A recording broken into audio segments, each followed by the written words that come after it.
Salam müəllimlər, hər vaxtınız xeyir. Bu gün sizlərlə dərs 4, yəni etik davranış qaydalarını keçəcəyik. Müəllimlərin etik davranış qaydaların. İzah keçməzdən öncə qeyd etmək istəyirəm ki, o tip videoların davamının gəlməsini istəyirsinizsə, kanala abunə olub videoları bəyənməyi unutmayın. Başlayaq mövzumuzun izahına. Deməli, ümumiyyətlə etik davranış qaydaları nədir? Əvvəlcədən qeyd edeyim ki, bu dərs demək kitabda kifayət qədər uzundur. Mən burada ən çox açar sözlərlə, testlərdə istifadə olunan qaydalarla PDF-i yazmışam. Hər bir dərsin PDF-i var. PDF-ləri əldə etmək üçün ödənişsiz deməli qrupumuza, ödənişsiz dərs qrupumuza qoşula bilərsiniz.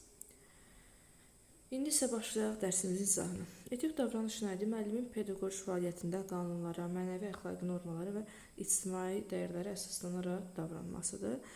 Deməli, burada məqsəd müəllim nüfusunu qorumaq, təhsil alanlara nümunə olmaq, cəmiyyətdə etibar qazanmaq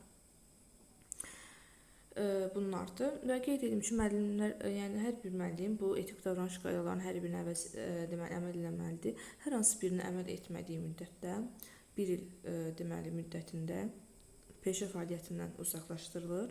Daha sonra isə öz fəaliyyətinə dönmək üçün yenidən MİQ imtahanı verməsi tələb olunur.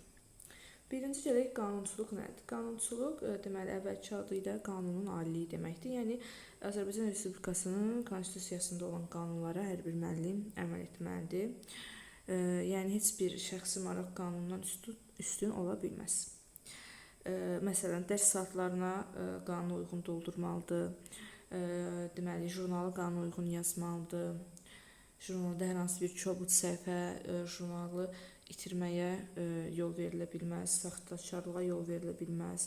Qiymətləndirmədə obyektiv olmalıdır. Burada açar sözlər əsas qanun, qayda, ədalət, məsuliyyət, bərabərlikdir.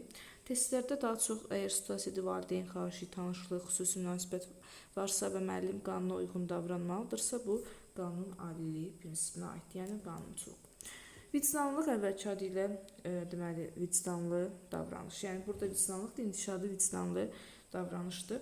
Mənası müəllim dürüst və səmimi olmalıdır. Qeyri-etik davranış yol verilməzdir. Məsələn, qiyməti süni şəkildə artırmaq olmaz, köçürməyi göz yummaq olmaz, öz səhvini etiraf etməlidir bəzən müəllim.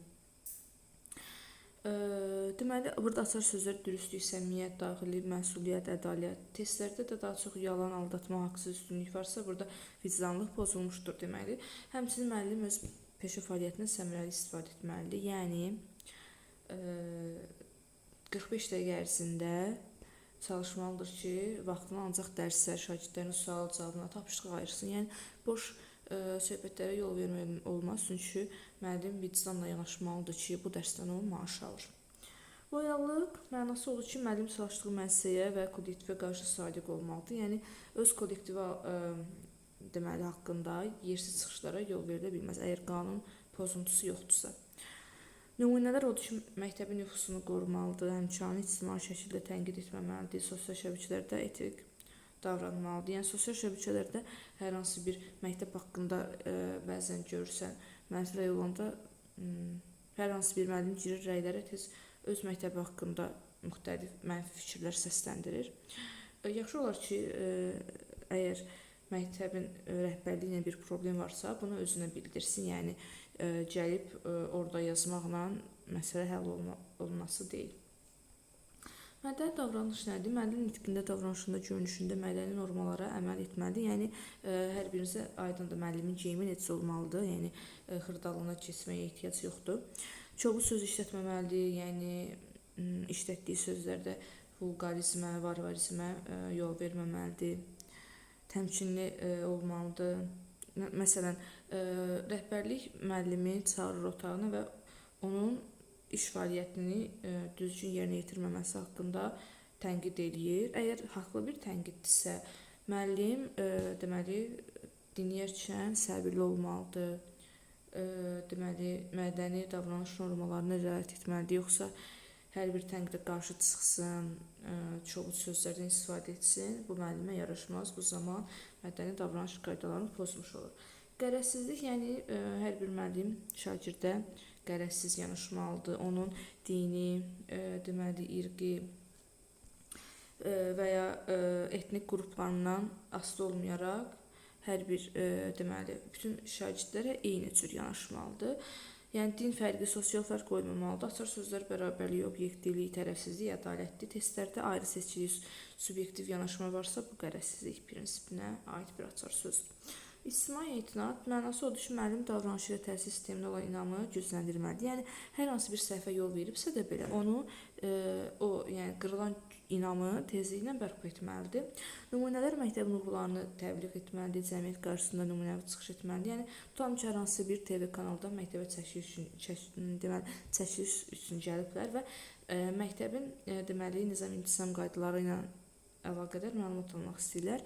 Müəllim yəni bu zaman həmin çəkiliş heyətini düzgün məlumatlandırılmalıdır, belə deyim. Testlərdə daha çox görəsiz cəmiyyət qarşısında davranış təhsil nüfusu varsa, bu ictimai etimaddır.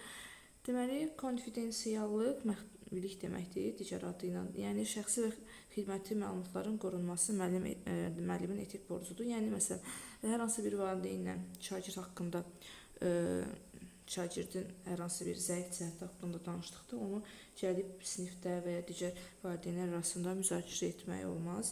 Ona görə mən təklif edərdim ki, yəni valideynlər iclası da şəxsi keçirilsin. Yəni hər bir müəllimə valideyn yəni tək yaxınlaşsın, tək yanaşsın. Yəni çünki mən doğru qarşılamıram bir valideynin yanında, bir neçə valideynin yanında yəni sinifdəki hər bir uşaq danlansın və mənfi fikir söyləsin. Çünki bu da sözü heç bir valideynin xoş olmaz ki, öz övladı haqqında digər valideynlər yanında da mənfi fikir səslənsin. Yəni bu həmin deməli şagirdin düzəlməsi ilə bağlı müsbət bir addım deyil. Yəni bir çarə deyil bu. Açar sözlər məxfilik, sirr, etibar, məlumatların qorunması və s. testlərdə ən çox şəxsi məlumat, paylaşma, gizlilik, bunları da görə bilərsiniz. Deməli, yadda saxlamalıyıq test üçün qısa kodlaşdırma. Deməli, qanun aliliyi qanun sözüdür, vicdanlıq, dürüstlük deməkdir, peşəkarlıq, inşafdır, loyallıq, sədaqət sözü ilə bir işlənir daha çox. Mədəni davranış nəzakətdir, qərəzsizlik, obyektivlikdir, ictimai etimad, nüfuzdur, konfidensiallığı da bayaq qeyd etdiyi məxfilikdir. İzahımız bu qədər. Çalışıram izahları minimum şəkildə deməli qısa tutum.